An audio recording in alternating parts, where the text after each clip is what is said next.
नमस्कार दोस्तों, आप सबका मैं अपने चैनल में स्वागत करती हूँ। आज की कहानी है माँ। तो चलिए आज की कहानी को शुरू करते हैं।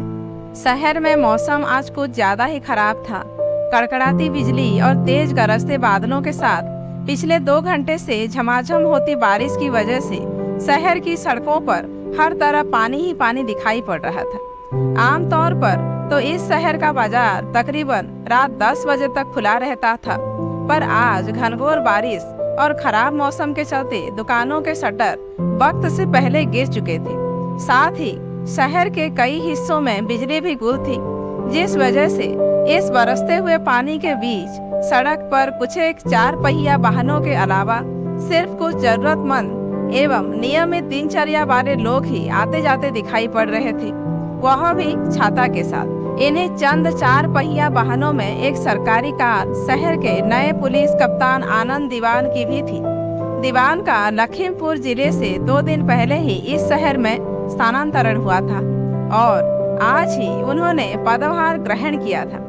दिन भर शहर के कई थानों का भ्रमण और दफ्तर का काम निपटाने के बाद पिछली सीट पर बैठे एसपी साहब अब गहरी थकान लिए हुए अपनी सरकारी आवास की ओर जा रहे थे।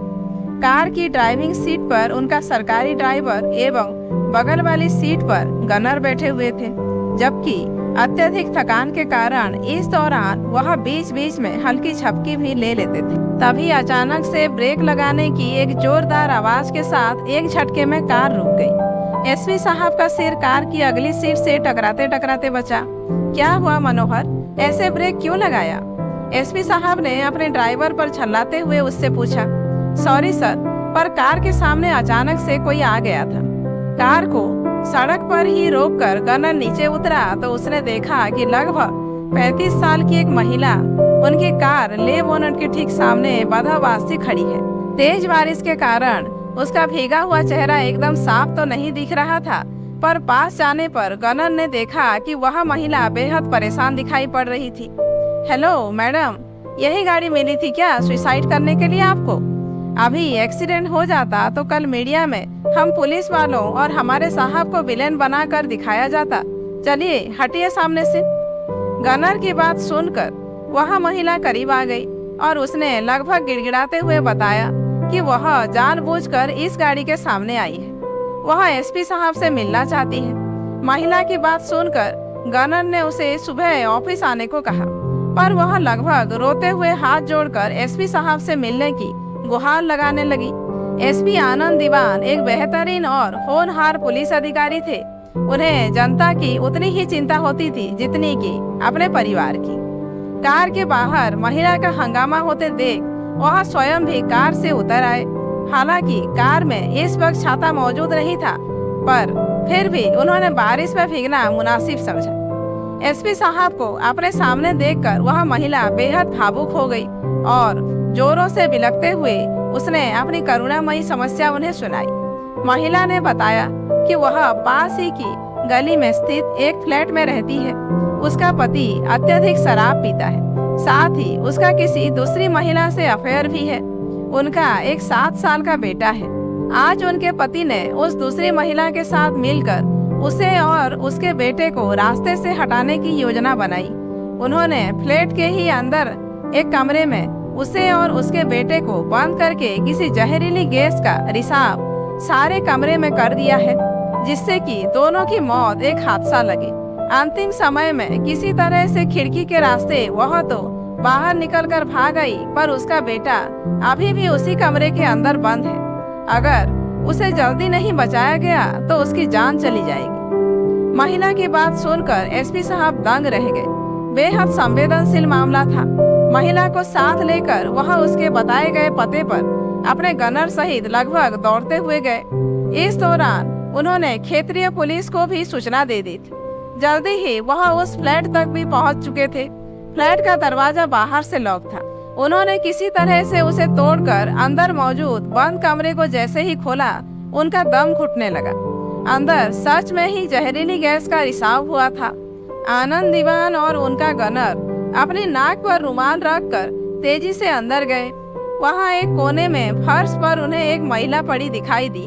महिला की गोद में ही एक बच्चा था, जिसने अपने चेहरे पर मास्क लगा रखा था। महिला ने उस बच्चे का सिर अपने आंचल से ढक रखा था। शायद इस कमरे में एक ही मास्क मौजूद रहा होगा जिसे इस महिला ने अपने बेटे को पहना दिया होगा और खुद बिना मास्क के ही जहरीली गैस से संघर्ष कर रही होंगी। एसपी साहब ने दोनों को खींचकर कमरे से बाहर निकाला। बच्चा शायद मास्क लगाए हुए था, इसलिए उसकी नब्ज अभी भी चल रही थी, पर उसके साथ जो महिला थी वह मृत हो चुकी थी। पर जैसे ही आनंद दीवान का ध्यान महिला के चेहरे पर गया, उसे एक जोर का झटका लगा। सिर्फ आनंद दीवान ही नहीं, उनका गनर भी बुरी तरह से चौंक गया था।